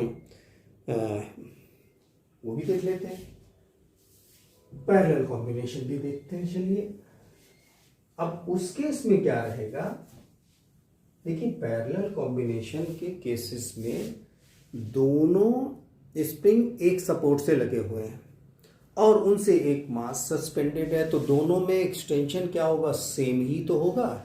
दोनों स्प्रिंग्स में एक ही तो एक्सटेंशन होगा, या दोनों, देखिए ये केस ध्यान दीजिए यहाँ पर, ये एक स्प्रिंग और ये दूसरा स्प्रिंग लगा और दोनों से यहाँ पर एक बॉडी सस्पेंडेड। या फिर ये ऐसा होता, एक स्प्रिंग है और ये ब्लॉक है यहाँ पर और ये दूसरे स्प्रिंग। दोनों ही केसेस में देखिए, इसमें जितना एक्सटेंड करेगा इतना इसमें कंप्रेशन हो जाएगा, तो एक्स सेम होगा दोनों का। ये तो दोनों एक ही सपोर्ट से लगे हैं यहाँ पर, तो यहाँ पर भी एक्स सेम होगा। यहाँ एफ सेम था, यहाँ पर एक्स सेम है। बस यही खास बात आप लोग ध्यान दीजिएगा। और फोर्सेज इन पे दोनों पे लग रहे होंगे, तो उनको आप लोगों ने ध्यान में, पैरेलल कॉम्बिनेशन का केस है, ये भी हो सकता है, ये भी हो सकता है, ऐसा भी तो हो सकता था। इस तरह से हो जाता है। यहाँ पर देखिए, अब ब्लॉक यहाँ पर होता तो इस वाली स्प्रिंग को कंप्रेस कर रहा होता, ये देखिए, तो जितना ये खींचता उतना ये दब जा रहा होता है। एक्स दोनों में फिर से सेम होता। तो टोटल यहाँ पर जो फोर्स लगाया गया है वो फोर्स क्या हुआ है, डिस्ट्रीब्यूट हो गया है, F1 प्लस F2। यहाँ पर जो टोटल डिस्प्लेसमेंट था वो x1 प्लस x2 था, वही लेकर के चले थे। यहाँ पर फोर्स दोनों पे टोटल मिल करके जो लग रहा है, मास इससे सस्पेंडेड था, तो ये यहाँ पर F is equal to F1 plus F2 आप लोग लेकर के चलेंगे और इनके वैल्यूज रख देंगे क्या, माइनस K1x माइनस K2x। अब इनके कॉम्बिनेशन से जो इक्विवेलेंट, जो एक हम स्प्रिंग मान के चल रहे हैं, उसके लिए अगर स्प्रिंग कांस्टेंट K है तो उसमें भी तो बच्चों इतना ही एक्सटेंशन होगा, उसमें भी तो इतना ही वृद्धि होगी, x का वैल्यू सेम होगा। तो यहाँ पर ये जो आप देख पा रहे हैं कि अगर उसका स्प्रिंग कांस्टेंट Ke दिखला रहे थे इक्विवेलेंट, तो उस पर भी इतना यहाँ पर फोर्स लग रहा है। दैट मीन्स x कैंसिल होकर के Ke is equal to K1 plus इन सभी केसेस के लिए। तो again time period is equal to 2 pi t is equal to 2 pi under root m upon K1 plus K2 ऐसे ही रख लीजिए, या यहाँ पर K इक्विवेलेंट रख दीजिए। ये यहाँ पर किसका केस आपको मिल गया, पैरेलल कॉम्बिनेशन का। पैरेलल कॉम्बिनेशन, ये बच्चों पैरेलल कॉम्बिनेशन और ये सीरीज कॉम्बिनेशन जो आप देख पा रहे थे, तो दोनों ही केस में आपको टाइम पीरियड्स यहां पर मिल गए। अब ध्यान दीजिएगा बच्चों, कुछ इम्पोर्टेंट बातें थी जो आप लोगों ने भी हमसे सुनी होंगी, नहीं सुनी है तो कुछ ध्यान में रख लीजिए, इनको जरा सा एक बार नोट कर सकते हैं। तो अगर यहां पर कह रहे हैं कि length of the spring is made n times effective force, है ना, if the length of spring is made n times, मतलब लेंथ ऑफ स्प्रिंग क्या कर दिया जाए, n टाइम्स कर दिया जाए, तो याद रखिएगा effective force constant becomes 1/n। इस बात को नोट कर लिया जाए, इंपॉर्टेंट बात है। And time period will become root n times. Time period कितना हो जाएगा, रूट n टाइम्स हो जाएगा। अगर लेंथ को n गुना कर दिया गया है, n गुना है, तो यहां पर टाइम पीरियड कितना हो जाएगा, पहले का रूट n टाइम्स हो जाएगा। Why, because effective force 1/n, effective force 1/n हो जाएगा। ध्यान दीजिएगा इस पर, आप लोगों को बात जरूर समझ में आ जाएगी।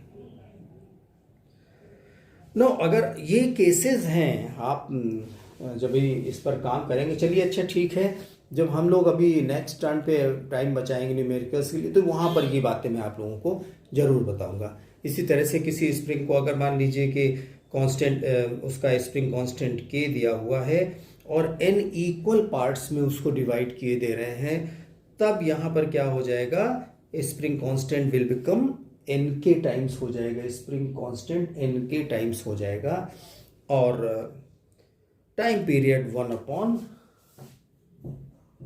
जस्ट उल्टा हो जाएगा, उसमें इतने टाइम्स हो जाएगा। अगर एन गुना कर दिया, एन पार्ट्स कर दिए, तब यहाँ पर टाइम पीरियड विल बिकम इतना हो जाएगा। इस पर बात कर लेंगे हम लोग, दिखलाएंगे आपको काम करके, क्वेश्चन है इस पर, वो मैं आप लोगों को करा दूंगा। आगे बच्चों आप लोगों को मैं बताऊं कि टॉपिक है हमारे पास में सिंपल पेंडुलम। अब देखिए सिंपल पेंडुलम के केस को समझना है, बहुत सारे इसमें पॉइंट हैं जो क्लियर आप लोगों को होने हैं, तो उसको जरा सा उसको हम लोग करेंगे, ठीक है। देखिए एक मिनट,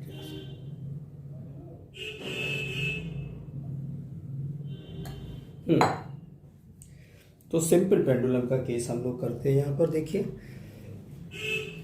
मास m सस्पेंडेड है किसी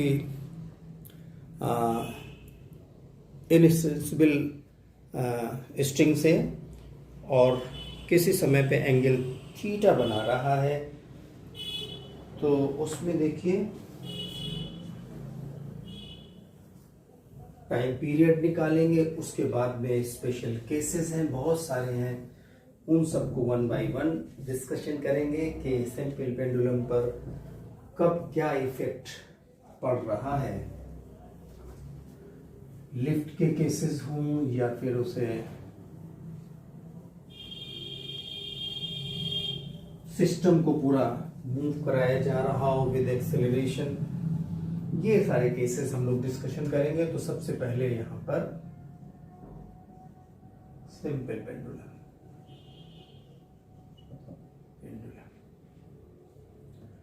ये देखिए यहां पर सिंपल पेंडुलम से आप लोग वाकिफ हैं, किसी समय पर ये कितना मास m है, थीटा एंगल बना रहा है, ये यहाँ पर टेंशन लग रहा है, mg फोर्स नीचे को लग रहा है, ये इस तरफ पे करस्पॉन्डिंग एंगल थीटा ही है, और यहाँ पर देख रहे हैं mg कॉस थीटा, और ये जो आप देख पा रहे हैं इसके परपेंडिकुलर mg साइन थीटा, यही तो यहाँ पर स्टोरिंग फोर्स लग रहा है जो इसे अंदर की तरफ में ला रहा है, ठीक।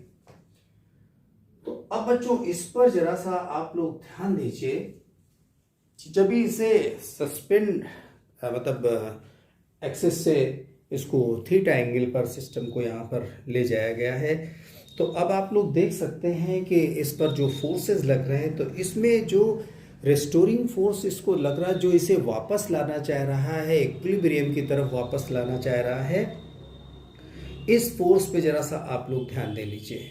तो जैसे ही आप लोग इसे डिस्प्लेस कर देंगे, तो यहाँ पर ये जो फोर्स आपको दिखलाई दे रहा है that is mg sine theta. तो अब आप लोग देख लीजिए कि जब इसे इधर ले जा रहे हैं तो फोर्स कितना अपोजिट डायरेक्शन में माइनस mg साइन थीटा, ये लग जाएगा बच्चों यहाँ पर।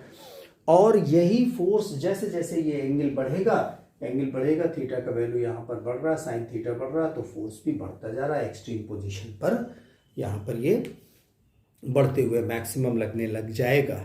और अब आप देखिए कि इसको यहाँ पर हम लोग, जब ये सिंपल पेंडुलम का केस होता है, एक्सपेरिमेंट ये है, तो इसमें थीटा का वैल्यू बहुत ज़्यादा नहीं होता, तब पे तो वेरी कर जाएगा टाइम पीरियड। तो यहाँ पर ये बहुत ही कम एंगल के लिए यहाँ पर ये वैल्यू ली जा रही है। तो साइन थीटा को छोटे एंगल के लिए क्या लिख सकते हैं, माइनस mg ओनली थीटा कह सकते हैं। अब देखिए अगर इसका लेंथ स्ट्रिंग का L लेंथ है मान लीजिए, और ये डिस्प्लेसमेंट यहां पर से कितना हो गया, y डिस्प्लेसमेंट हो चुका है, तो angle is equal to arc upon radius, ये L लेंथ है इसकी, तो यहां पर कितना इसको लिख दिया है, arc upon this y upon radius, L लिख दिया आप लोगों ने, देख लीजिए इसको। छोटा एंगल है साइन थीटा, साइन जीरो जैसे जीरो होता है, तो साइन थीटा को हम लोग थीटा कहते हैं फॉर वेरी स्मॉल एंगल, ठीक है। तो अभी देखिए यहाँ पर ये सारी वैल्यूज अगर आप देखें कि mg और l ये हमारे क्या हैं बच्चों, कांस्टेंट हैं, ये सारे के सारे कांस्टेंट हैं। तो अभी हम इसको यहाँ पर नाम दे सकते हैं, k नाम दे सकते हैं इसको।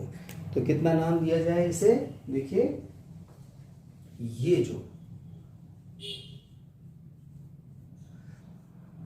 और ये, तो अभी आप लोग यहां पर देख सकते हैं कि इसे अगर हम वही केस दिखलाना चाह रहे हैं के वाई, ये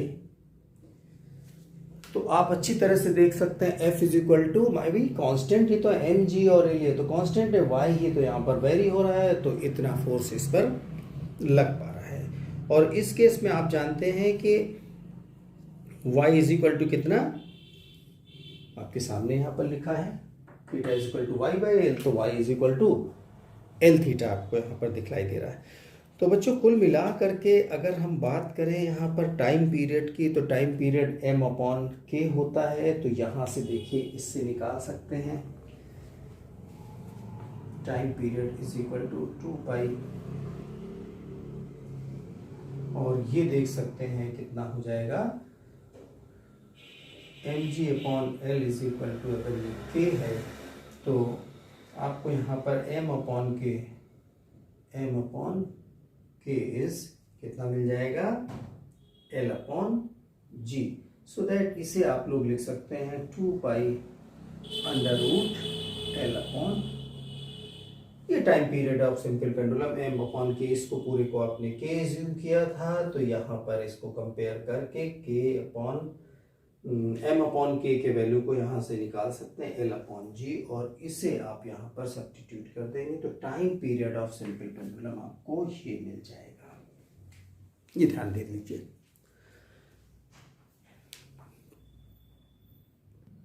तो आइए बच्चों यहाँ पर हम लोग एक और मेथड देखते हैं जिसे हम लोग यहाँ पर टॉर्क मेथड भी कह रहे हैं। तो टॉर्क मेथड भी देख लेते हैं जरा सा। टाइम पीरियड सिंपल पेंडुलम का फाइंड करने के लिए टॉर्क मेथड देख लेते हैं। तो देखिए यहाँ पर क्या होता है, एक्चुअली ग्रेविटेशनल फोर्स जो है रिस्टोरिंग टॉर्क प्रोवाइड करता है। जब यहाँ पर mg देख रहे हैं, ये जो लग रहा है ये क्या प्रोवाइड करता है, ग्रेविटेशनल फोर्स प्रोवाइड करता है, किसको, टॉर्क को प्रोवाइड करता है। तो टॉर्क के बारे में आप जानते हैं कि टॉर्क इज इक्वल टू कितना, ग्रेविटेशनल फोर्स कितना मिल रहा है mg, और ये देख रहे हैं यहाँ पर अगर ये L था तो इस तरफ में कितना था, इसको हम लोग कितना लिख सकते हैं, L साइन थीटा लिख सकते हैं। तो L साइन थीटा इसको अभी जानते हैं torque is equal to force into perpendicular distance होता है, तो बिल्कुल वही चीज यहाँ पर यूज की जा रही। अब देखिए अगर थीटा बहुत स्मॉल है तो यहाँ पर इसको हम लोग सिर्फ साइन थीटा को अप्रोक्सीमेटली थीटा लिख सकते हैं। और बच्चों ध्यान दीजिए जरा सा, नेगेटिव साइन यहाँ पर क्या कह रहा है कि ये डिस्प्लेसमेंट का अपोज कर रहा है रिस्टोरिंग टॉर्क, तो इसलिए यहाँ पर माइनस साइन लगा दिया। अब देखिए टाउ इज इक्वल टू कितना होता है, आई अल्फा हो जाता है। So alpha is equal to minus m g l upon I, और I is equal to m l square होता है। तो आई को कितना लिख सकते हैं, एम जी एल, आप देख ही रहे हैं यहाँ पर एम एल स्क्वायर लिख दिया, और ये थीटा तो चल ही रहा है। तो देखिए यहाँ पर L कैंसिल हुआ, M कैंसिल हुआ, कुल मिलाकर के कितना आ गया, minus g upon l theta, alpha equal to इतना आ गया। और अल्फा को आप लोग जानते हैं क्या है, डबल डिफरेंशिएशन है किसका, डिस्प्लेसमेंट के लिए, तो एंगुलर डिस्प्लेसमेंट के लिए, तो d2 theta over dt square, इसको इस तरफ ले आते हैं, plus g upon l theta is equal to 0। याद रखिए जरा सा। अब आप हमारे कल के क्लास को याद कीजिए, तो उसमें हमने आप लोगों को बताया था दैट डिफरेंशियल इक्वेशन बताया था मैंने आपको यहाँ पर एंगुलर एसएचएम में, तो d2 theta over dt square plus omega square theta is equal to 0 बताया था, अच्छी तरह से याद कीजिए। तो इन दोनों से अब आप लोग देख सकते हैं कि कंपेयर कर दें अगर, तो ओमेगा स्क्वायर आप लोग कंपेयरिंग है ना, बट तो कंपेयरिंग कर दें कितना, omega square is equal to g by l और omega is equal to root g by l, या ओमेगा को हम लोग यहां पर क्या लिख सकते हैं, 2 pi by t is equal to root g by l और t is equal to 2 pi under root L upon g. तो इस तरह से भी इसको जाना जा सकता है, टॉर्क मेथड इसको हम लोग यहाँ पर कह रहे हैं, वैल्यू ऑफ जी। अब यहाँ पर बच्चों कुछ इंपॉर्टेंट पॉइंट्स हैं, उनको मैं आप लोगों को बताना चाहूँगा, जरा सा ध्यान दे लीजिएगा कि यहाँ पर टाइम पीरियड सिंपल पेंडुलम का इज इंडिपेंडेंट फ्रॉम मास, मास का इस पर कोई इफेक्ट नहीं पड़ता है। ये जो आप देख रहे हैं बॉब का मास है, यहाँ पर इसका इफेक्ट नहीं पड़ रहा है, लेकिन इससे रिलेटेड कुछ एक क्वेश्चंस होते हैं जो कि बहुत ही इंपॉर्टेंट हैं, उन पर मैं आप लोगों का ध्यान ले जाना चाह रहा हूँ। पहली चीज तो आप याद रखिएगा, इफेक्टिव टाइम कहाँ से लगता है, बॉब के सेंटर से। जैसे बॉब देख रहे हैं ये यहाँ पर, ये इसको यहाँ पर, तो बॉब के सेंटर से, सी जी यहाँ पर सेंटर ऑफ ग्रेविटी से, तो ये इफेक्टिव मास कहां से होता है, effective length, sorry what I am saying, effective length जो है इसका स्ट्रिंग का, यहां पर ये जो आपने देखा एल अपॉन जी लिख रहे हैं, तो ये यहां पर किस पे डिपेंड करता है, मास के सी जी पे, जो बॉब के सेंटर से यहां पर लिया जा रहा है, इसीलिए हम लोग इसको पॉइंट मास कहते हैं यहां पर। तो किस पे, position of centre of mass पे डिपेंड करता है, ये position of centre of mass पर डिपेंड कर रहा है। अब एक बात आप लोगों को बताना चाहूंगा बच्चों की, अगर हम एल और टी में एक ग्राफ स्केच करें, एल और टी में एक ग्राफ स्केच कर लें, तो उसको याद रखिए कि कैसा होता है, क्योंकि ये इंपॉर्टेंट बात आ जाती। दो ग्राफ हम आप लोगों को यहाँ पर दिखलाएंगे, एक तो एल और टी में दिखलाएंगे, जबकि आप एक्स एक्सिस पे एल को ले लीजिए ये, और यहाँ पर टी को लीजिए, तो ये ग्राफ आप लोगों को कुछ ऐसा दिखलाई देगा, graph between L and T. Whereas अगर हम इसकी बात करें कि यहाँ पर रूट एल ले ले बच्चों और इस तरफ टी, तो ये स्ट्रेट लाइन दिखलाई देगा। प्लीज नोट इट डाउन, बहुत इंपॉर्टेंट बात है, कंफ्यूजन नहीं रहना चाहिए। रूट एल और टी में ये ग्राफ है, तब आपको यहाँ पर कैसा मिल रहा है, और दूसरा केस है उसमें भी कैसा मिल रहा है, दोनों चीजें ध्यान रखिए। और ये याद रखिए कि अगर एल बढ़ता है तो यहाँ पर टाइम पीरियड भी बढ़ रहा है, ध्यान दीजिएगा, दोनों एक दूसरे से डायरेक्टली प्रोपोर्शनल आपको दिखलाई दे रहे हैं। आगे एक बात आपको दिखलाना चाहेंगे कि क्वेश्चन है कि अगर किसी झूले पर एक पर्सन बैठा हुआ है और वो खड़ा हो जाता है, मान लीजिए वो खड़ा हो जाता है पर्सन झूले पर से, तो टाइम पीरियड पर क्या प्रभाव पड़ेगा, क्या इफेक्ट पड़ेगा। तो जाहिर सी बात है कि जब पर्सन खड़ा हो जाएगा तो सेंटर ऑफ ग्रेविटी किधर को, सेंटर ऑफ मास उसका किधर को, ऊपर शिफ्ट करेगा, इफेक्टिव लेंथ कम हो जाएगी, और इफेक्टिव लेंथ जब कम हो जाएगी तो टाइम पीरियड भी क्या हो जाएगा, कम हो जाएगा। तो कम हो जाने से मतलब है यहाँ पर कि टाइम पीरियड डिक्रीज कर रहा है और फ्रीक्वेंसी उसका उल्टा होता है तो इंक्रीज कर जाएगी। तो क्या होने लगेगा, जल्दी जल्दी स्विंग होने लगेगा, जल्दी जल्दी मास, सेंटर ऑफ मास ऊपर रेस कर रहा है, एल इफेक्टिव लेंथ कम हो रहा है तो उसका टाइम पीरियड भी कम हो रहा है, तो स्विंग भी जल्दी होने लग जाएगा। ये एक बात नोट करिए।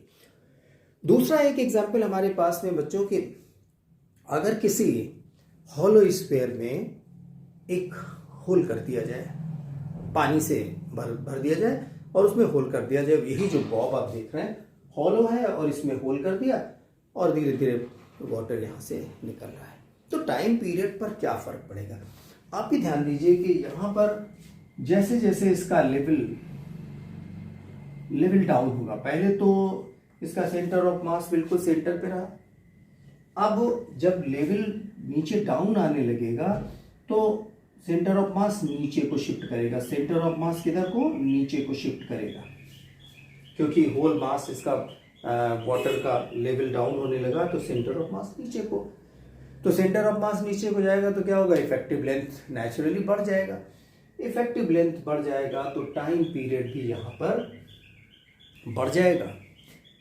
अब टाइम पीरियड बढ़ने से मतलब है कि थोड़ा सा स्लो हो जाएगा। लेकिन उसके बाद में क्या होगा? अब जब ये हाफ से नीचे वाटर लेवल आ जाएगा, आधे से नीचे जब वाटर लेवल आ जाएगा बच्चों ये, तो अब यहां पर देखिए जी डाउन जाते जाते उसके बाद में क्या होगा? अब ये जैसे जैसे और नीचे की तरफ आने लगेगा तो इसका सेंटर ऑफ मास ऊपर उठने लगेगा। तो टाइम पीरियड अब नेचुरली यहां पर क्या होगा? इफेक्टिव लेंथ कम होने लगेगी तो टाइम पीरियड यहां पर कम होने लगेगा। तो कम होने से मतलब है फास्ट हो जाएगा। पर्सन ऊपर उठा था तो सेंटर ऑफ मास ऊपर उठा था तो फास्ट हो गया था। फ्रीक्वेंसी यहाँ पर क्या हो गई थी? बढ़ गई थी। तो टाइम पीरियड कम होने का मतलब है फ्रीक्वेंसी बढ़ना, कम होने का मतलब है कि फास्टर हो जाना। और यहाँ पर इफेक्टिव लेंथ जब कम होगा, जब शिफ्टिंग ऊपर की तरफ में होगी, बस इतनी बात याद रखिए, तो टाइम पीरियड यहाँ पर भी कम हो जाएगा। और अगर टाइम पीरियड एल बढ़ने से टाइम पीरियड बढ़ेगा। तो ये इतना आइडिया आपको होना चाहिए कि अगर वाटर धीरे धीरे यहाँ पर से निकल रहा है तो इसका सेंटर ऑफ मास पहले नीचे जाएगा और फिर ऊपर की तरफ में उठने लग जाएगा। ये दो बातें जरूर याद रखिए। अब आपको बताना चाहूँगा कि अगर सिंपल पेंडुलम को किसी हिल पर ले जाएं, किसी मून पर जैसे हम ले जाएं या किसी हिल पे ले जाएं, हाइट पे ले जाएं, तो इसके टाइम पीरियड पर क्या इफेक्ट पड़ेगा? तो भैया √L/G है, जी का वैल्यू हिल्स पे क्या हो जाएगा? कम हो जाएगा। तो जी का वैल्यू कम होगा तो वहां पर टाइम पीरियड इसका बढ़ जाएगा, सुस्त हो जाएगा थोड़ा सा, है ना। बढ़ने से मतलब है देर से जाएगा और आएगा। और इसे अगर हम मून पे ले जाते हैं तो मून पर आप जानते हैं कि ग्रेविटी अर्थ के रिस्पेक्ट में 1/6 होता है। तो वहां पर आप जी को रिप्लेस करेंगे G/6 से तो √6 ऊपर हो जाएगा। तो जाहिर सी बात है भाई, देखिए ना, एट मून, है ना, तो एट द मून देखते हैं यहां पर क्या हो जाता है। तो time period is equal to 2π√L/G at moon. तो अगर यहां पर डिवाइड कर दिया जाए तो आप लोग देख सकते हैं कि Tm/T इज इक्वल टू, आप देखेंगे L/Gm और ये 2π√L/G, ये सारी वैल्यूज कैंसिल होने के बाद मिल रहे हैं कितना? G/G। अब Gm क्या है? 1/6 है। कितना है Gm? कितना है? G/6 है। तो आप देख सकते हैं कि यहां पर √6, तो Tm इज √6 टाइम्स T हो जाएगा। तो मून पर आप देख सकते हैं कि टाइम पीरियड कितना हो जाएगा बच्चों? ये दिख रहा है? हाँ, दिखलाई तो दे रहा है, ठीक है। तो कितना हो जाएगा? √6 टाइम्स हो जाएगा अर्थ के रिस्पेक्ट में टाइम पीरियड इसका मून पर। ये बात आप लोग ध्यान रखिए। आगे बच्चों आपको चलते हैं, हम बताना चाहेंगे कि periodic time of simple pendulum in reference system बात करना चाहेंगे बच्चों। थोड़ा सा देखिए, इम्पोर्टेंट है कि जब भी हम किसी लिफ्ट का केस लेते हैं ना, लिफ्ट के केस पर हम लोग बात कर लेते हैं, तो ध्यान दीजिए जरा सा। लिफ्ट के केस में 3 कंडीशंस लग सकती हैं। पहला क्या लगेगा? पहला तो ये हो जाएगा कि अगर लिफ्ट कॉन्स्टेंटली मूव कर रहा है ऊपर या नीचे, कांस्टेंट उसका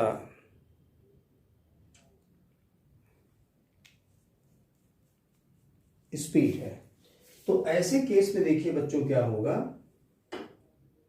ध्यान दे लीजिए कि जी पर कोई इफेक्ट नहीं पड़ेगा, that means time period will remain same. अगर यहां पर पहला केस हम आप लोगों को बता रहे हैं, जबकि पेंडुलम को हमने किसी लिफ्ट में रखा हुआ है और यहां पर वेलोसिटी ऑफ लिफ्ट क्या है, कांस्टेंट है। तो पहला केस देख रहे हैं, वेलोसिटी ऑफ लिफ्ट कांस्टेंट। यहां पर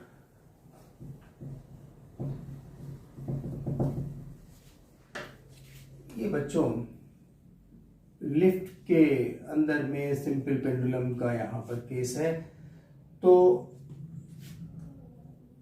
ये वेलोसिटी कांस्टेंट अगर है लिफ्ट के अंदर, तो time period will remain unchange, that is g के वैल्यू पर कोई फर्क पड़ नहीं रहा है, उतना का उतना ही रहेगा। बाकी दो केसेस आप लोग जानते हैं। अगर लिफ्ट ऊपर उठ रहा है, देखिए लिफ्ट क्या हो रहा है, अपवर्ड है। तो अपवर्ड के केस में t is equal to 2 pi under root L upon g plus a हो जाएगा। यहां पर अपवर्ड डायरेक्शन में जा रहा है, तो यहां पर एक्सेलरेशन अगर मान लीजिए उसका a है, तो इतना यहां पर हो जाएगा। Lift is moving upward with acceleration, upward with acceleration a, तो इतना। इसी का उल्टा हो जाएगा डाउनवर्ड के केस में। देखिए डाउनवर्ड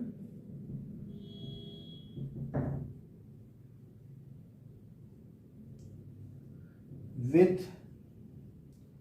एक्सेलरेशन a, तो यहां पर कितना हो जाता, देखिए टाइम पीरियड इस केस में हो जाता है 2 pi under root L upon g minus a हो जाता है। अब क्या होगा अगर यहां पर फ्रीली फॉल हो जाए, लिफ्ट का रोप टूट जाए, कट जाए, तो उस केस में क्या हो जाएगा भैया, वो एक अगली वाली बात हो गई। तो पहला केस कांस्टेंट वेलोसिटी, दूसरा अपवर्ड, तीसरा डाउनवर्ड हो गया। और एक और अगर इसी में हम लगा दें कि if lift falls freely, if lift falls freely, तो जब फ्रीली का केस हो जाता है तो आप लोग अच्छी तरीके से समझें। वहां पर कुछ आपको टाइम पीरियड सिंपल पेंडुलम के बारे में बताना है कि उसका बिहेवियर कैसा हो जाएगा। तो भैया जब lift falls freely, fourth case, ये पहला ले लो, ये दूसरा, ये तीसरा और ये चौथा केस ले लो। लिफ्ट फॉलिंग फ्रीली, तो फ्रीली के केस में इफेक्टिव जी कितना हो जाएगा, 0 हो जाएगा। तो टाइम पीरियड इनफिनाइट हो जाएगा, टाइम पीरियड यहां पर इनफिनाइट हो जाएगा। जब भी फ्रीली फॉल करने लगेगा तो अंडर ग्रेविटी ही गिरने लगा, तो नेट क्या हो गया, effective g minus g is 0। That मीन्स जब यहां पर 0 रख देंगे तो कितना हो जाएगा, 1/0 इज इनफिनाइट। तो t यहां पर क्या हो जाएगा, इसका वैल्यू इनफिनाइट हो जाएगा। तो क्या हो जाएगा, सिंपल पेंडुलम विल क्या हो जाएगा, क्या मूव करेगा या नहीं करेगा, बिल्कुल नहीं। यहां पर क्या हो जाएगा, will not oscillate, will not oscillate, ये ऑसिलेट नहीं करेगा बच्चों, याद रखिएगा, ठीक है, ऑसिलेट नहीं करेगा, ठीक। तो ये कंडीशन एक बहुत इंपॉर्टेंट, क्वेश्चंस आते हैं इस पे बेस्ड, ये बहुत ही इंपॉर्टेंट बात आप लोगों को मैं बता रहा हूं, है ना। और अब यहां पर एक केस आपको बता रहा हूं कि simple pendulum is mounted on a moving truck.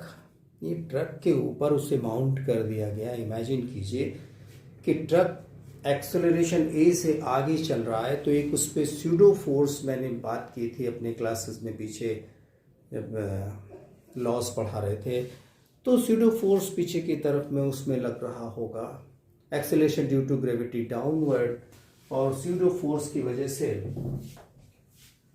एक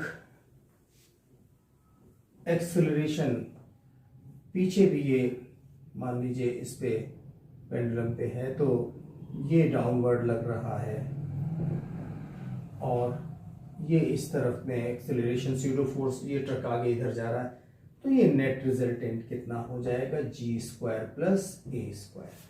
तो हम यहाँ पर इसको टाइम पीरियड को कितना दिखलाएंगे बच्चों, t is equal to 2 pi under root L upon under root g square plus, ये दो बार ये अंडर रूट के अंदर एक बार फिर से यहाँ पर under root g square plus ए स्क्वायर आपको दिखलाई दे रहा है। याद रखिएगा कि ये ट्रक यहाँ पर, ये जो ट्रक है यहाँ पर आप लोगों को दिखलाई दे रहा है, ये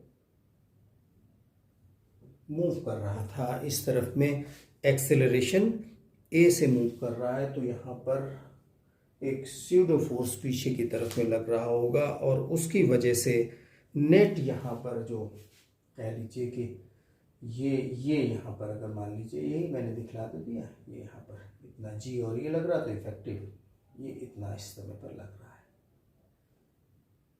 ये। तो उस समय पर टाइम पीरियड बच्चों इतना हो जाएगा। आगे एक और बहुत बढ़िया केस है, ये इसलिए जरूरी है, आप देखिए, आप इसको अभी मैं बताऊंगा तब आपको समझ में आएगा इसकी इंपॉर्टेंस क्या है, कि अगर सिंपल पेंडुलम को किसी लिक्विड जिसका डेंसिटी सपोज रो है उसमें डाल दिया गया है, तो इसके टाइम पीरियड पर क्या इफेक्ट होगा, या टाइम पीरियड इसका कितना हो जाएगा। तो बहुत सिंपल सी बात है बच्चों यहाँ पर, कि अगर मान लीजिए कि अगर हमने आर्किमिडीज प्रिंसिपल बताया था आप लोगों को, तो जब किसी रो डेंसिटी के लिक्विड में डाल देंगे तो उस पर अपथ्रस्ट लगने लग जाएगा, तो उसका नेट फोर्स क्या होगा, mg में से माइनस हो जाएगा कितना, weight of the liquid displace. तो नेट फोर्स कितना लगेगा उसको बस ध्यान में रखिए, और देखिए केस आपसे हो जाएगा। तो एक अगला केस यहाँ पर जो मैं डिस्कशन करने जा रहा हूँ बच्चों, हमने कुल यहाँ पर जो केसेस डिस्कशन किए हैं आप लोगों से, उनको अगर आप नंबरिंग दे करके चलेंगे तो बेहतर होगा। तो मुझे अगर नंबर नहीं काउंट हो रहा है जाने दीजिए, तो यहाँ पर आप हेडिंग डाल दीजिए, टॉपिक आप लिख लीजिए, if simple pendulum of density row, if simple pendulum of density sigma is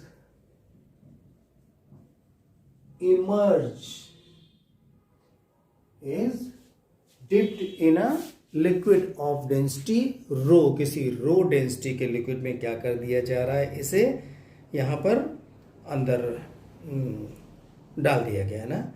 तो डेंसिटी सिग्मा किसकी है, जो बॉब है उसकी डेंसिटी है, और ऑसिलेट कराया जा रहा है ना,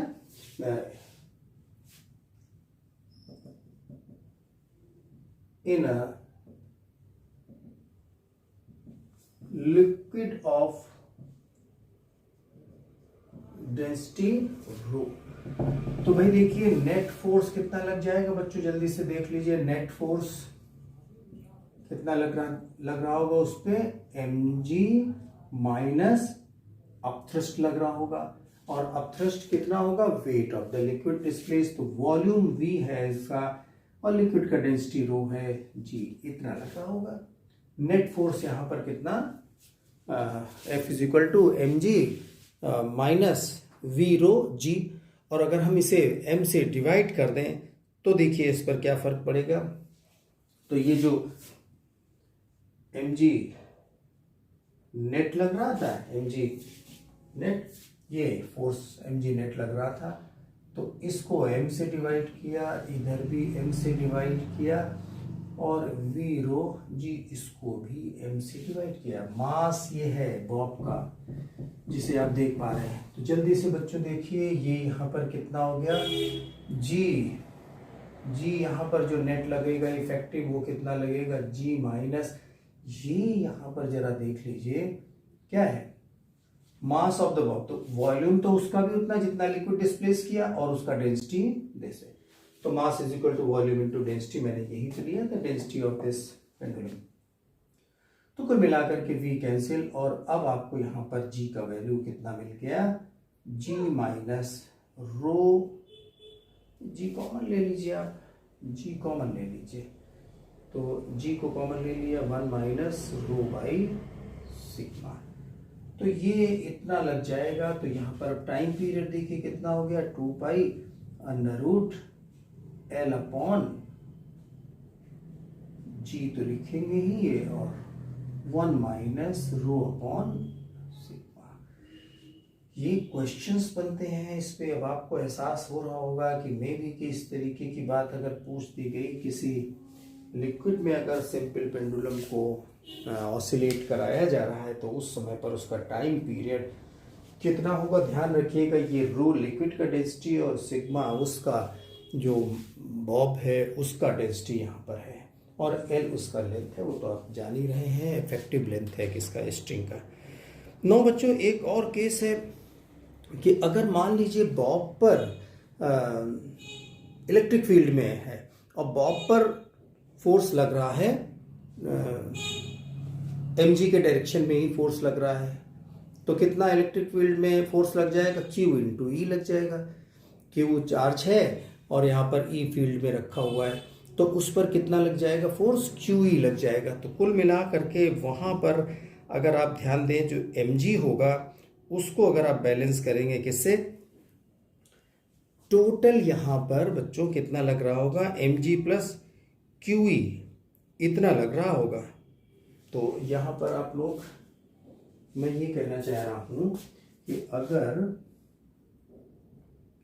ये जो पेंडुलम आप देख रहे थे, ये यहाँ पर फील्ड, इलेक्ट्रिक फील्ड जिसका डायरेक्शन डाउनवर्ड है, नीचे को लग रहा है, तो इस पर यहाँ पर mg के साथ में कितना QE, ये भी इसी तरफ में, और अगर E का डायरेक्शन ऊपर में होता, छोटी सी बात है, तो माइनस QE हो जाता, तो सेम डायरेक्शन में और अपोजिट डायरेक्शन में इतना हो जाएगा। तो आपको यहाँ पर जो यही मैंने अभी बात यहाँ पर G नेट दिखलाया है, तो इज इक्वल टू कितना हो जाएगा, G माइनस G प्लस हो जाएगा इस केस में, जब सेम डायरेक्शन में कितना यहाँ पर QE बाई M हो जाएगा। ये देखिए G माइनस ये नेट फोर्स लग रहा था, ये भाई ऐसे कर लीजिए इसको यहाँ पर,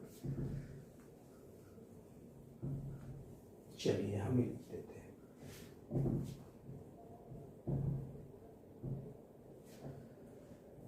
तो ये देख लीजिए यहाँ पर, और इस पर ये mg प्लस QE लग रहा है, तो G नेट कितना लग जाएगा इस पे, G प्लस ये देख पा रहे हैं QE बाई M, ओके। तो mg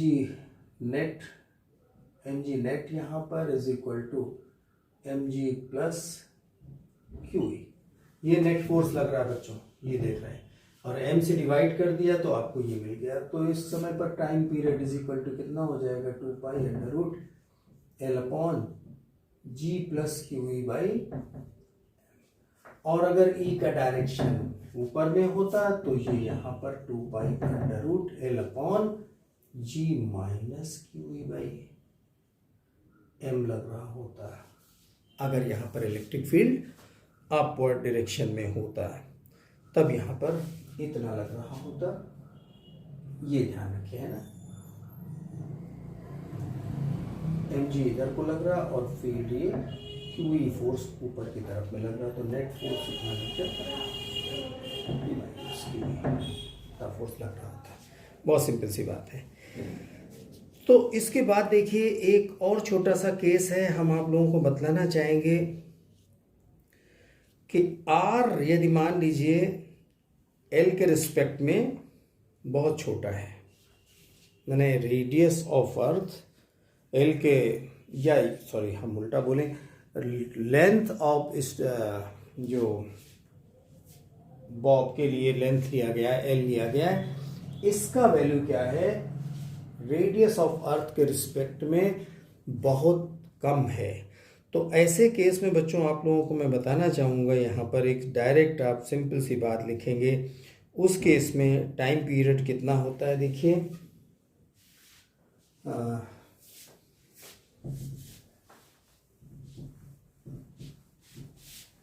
एक लाइन आप लिख लें, उसके बाद में ये लिखें। तो लाइन आप क्या लिखेंगे बच्चों यहाँ पर कि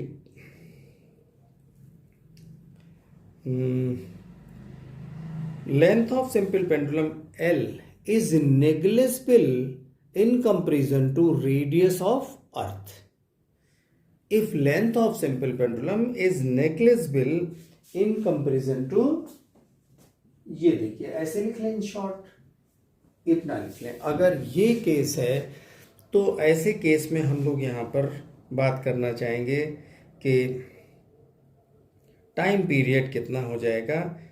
उसके लिए देखिए, तो टाइम पीरियड कितना हो जाएगा, 2 पाई वही लगा देंगे, अंडर रूट आर अपॉन, देखिए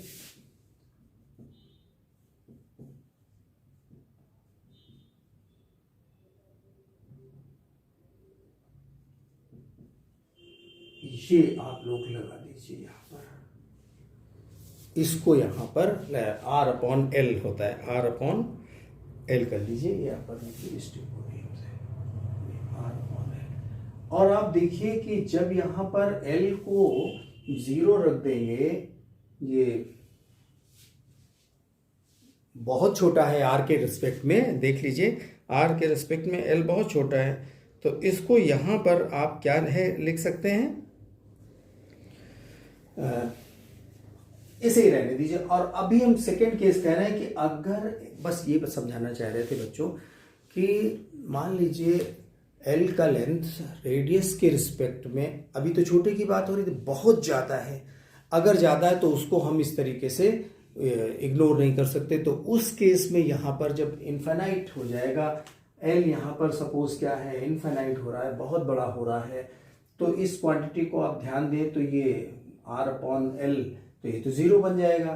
तो कुल मिलाकर के कितना आ जाएगा, 2 pi under root R upon g, ये हो जाएगा are upon ji.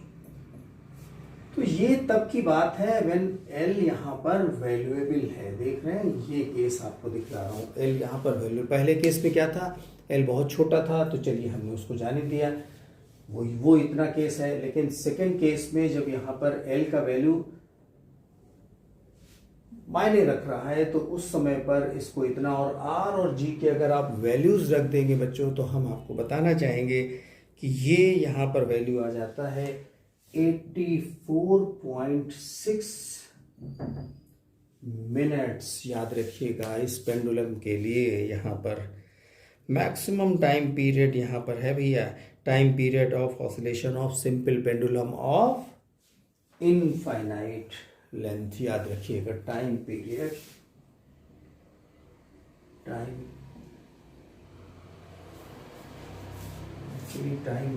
Time period of simple pendulum of infinite. Actually time बहुत ज़्यादा हो रहा है हमारे वीडियो का, इसलिए मैं भी अब इसे एंड कर रहा हूँ। तो बस इतनी बात आप लोगों को याद रखनी है, क्वेश्चन की दृष्टि से ये बात इम्पोर्टेंट है। और यही क्या है, मैक्सिमम है, इसका क्या है, मैक्सिमम वैल्यू है, याद रखिएगा, ठीक है। तो अब इसके बाद बच्चों हमारे पास में एक सेकेंड पेंडुलम का केस था, वो भी जल्दी से 1 मिनट में कहिए तो देख लीजिए। सेकेंड पेंडुलम का टाइम पीरियड कितना होता है, 2 सेकेंड होता है। तो 1 सेकेंड में इधर, 1 सेकेंड में इस तरफ में होता है। तो अगर आप उसको यहाँ पर टाइम पीरियड में सब्स्टिट्यूट कर लेंगे तो आपको हम बतलाएं, देखिए जरा सा, एक छोटी सी बात है। सेकेंड पेंडुलम तो ये बात हमारी ख़त्म ही हो जाए, नहीं तो फिर अगले टर्म पे लेके चलेंगे। तो time is equal to 2 pi under root L upon g. जरा सा ध्यान दीजिए, और मैंने क्या कहा कि अगर टाइम पीरियड कितना है 2 सेकेंड है, 2 pi under root L upon g. G का वैल्यू अंडर रूट जो यहाँ पर है इसका रफली वैल्यू देखिए तो कितना है, बाहर इसको लेकर के आ रहे हैं तो पाई के ही जैसा हो जाएगा। आप ये कह लीजिए कि root G is equal to root 9.8, रफली ये पाई के होता है ना। तो पाई के लगभग अगर है तो इसे हम क्या लिख सकते हैं, रूट जी को बाहर लाके अगर पाई कर दें तो ये देखिए इतना हो गया। मैं कह रहा हूं अंडर रूट जी 9.8 रखेंगे जी का वैल्यू, तो ये बाहर आकर के पाई के वैल्यू के लगभग इक्वल है। तो इसे हम यहाँ पर सिंप्लीफाई करके दिखाना चाह रहे हैं एक्चुअली। तो देखिए, सॉरी यहाँ पर देखिए, ये देख लीजिए। चलिए अब आप इसे देखिए, तो सिंपल पेंडुलम का टाइम पीरियड 2 सेकेंड है और यहाँ पर ये एल और ये रूट जी का वैल्यू पाई। तो आप देख सकते हैं कि एल इज इक्वल टू क्या मिल रहा है 1 मीटर। तो 1 मीटर का जो पेंडुलम है जिसकी लेंथ 1 मीटर है उसके लिए यहाँ पर टाइम पीरियड कितना है 2 सेकेंड्स दिखलाई दे रहा, अप्रोक्सीमेटली है ये भैया। ये लगभग जो है हमने यहाँ पर समझाने के लिए इतना आप लोगों को ये चीज़ दिखलाई है। तो बस बच्चों, इसमें एक छोटी सी बात, कोई भी नहीं, अब तो केस लगभग ना के बराबर है।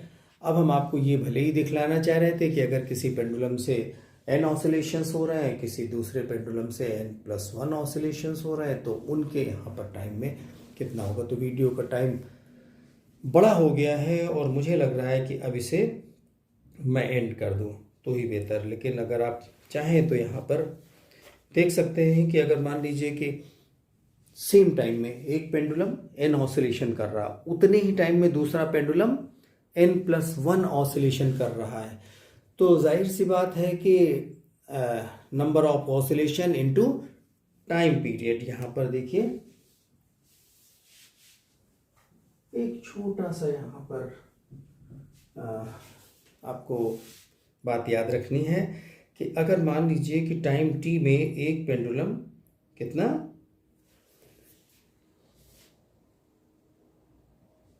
टाइम t में n यहाँ पर ऑसिलेशंस कर रहा है, इसका टाइम पीरियड सपोज t1 है, और दूसरा इसी टाइम में n+1 ऑसिलेशन कर रहा है, उसका टाइम पीरियड कुछ और है जो आपको दिखलाई दे रहा है। तो बच्चों ध्यान दे लीजिए कि ये वैल्यूज आप जब रख देंगे तो n2 पाई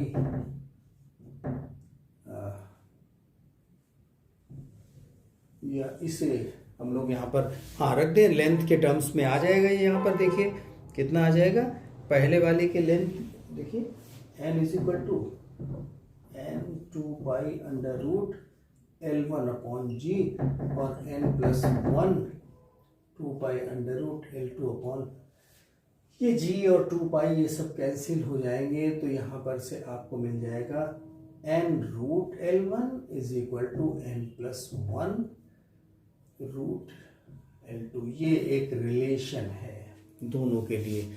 तो इसमें किस बात के लिए मैंने बताया कि एक पेंडुलम यहाँ पर लॉन्ग है और दूसरा पेंडुलम यहाँ पर शॉर्ट है। तो आप चाहते तो इसे हम ऐसे भी लिख सकते हैं कि लॉन्ग वाला जाहिर सी बात है इसे L कर लीजिए और ये शॉर्ट वाले को कर लीजिए। तो ये यहाँ पर आपको ऐसे भी लिखने में समझ में आएगा। तो उनके लिए यहाँ पर जाहिर सी बात है कि लॉन्ग वाला यहाँ पर n ऑसिलेशंस कर रहा है और शॉर्ट वाला ज़्यादा ऑसिलेशन n+1 कर रहा है। तो ऐसे केस में उनके लिए एक रिलेशन आपको दिखलाई दे रहा है, ये L और बस n ऑसिलेशन वो n+1 ऑसिलेशन। बच्चों इतनी बात।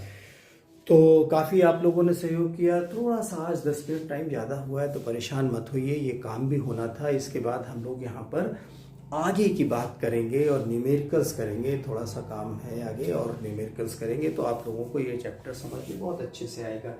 एक बार रिवाइज कीजिएगा। कोशिश है कि आप लोगों को बेसिक कॉन्सेप्ट, नीट से रिलेटेड जितनी भी चीज़ें मैंने थी सब कवर की हैं आपकी। तो चलिए आगे जल्दी से आप लोगों से मिलते हैं, तब तक के लिए अगले टर्न के लिए गुड बाय।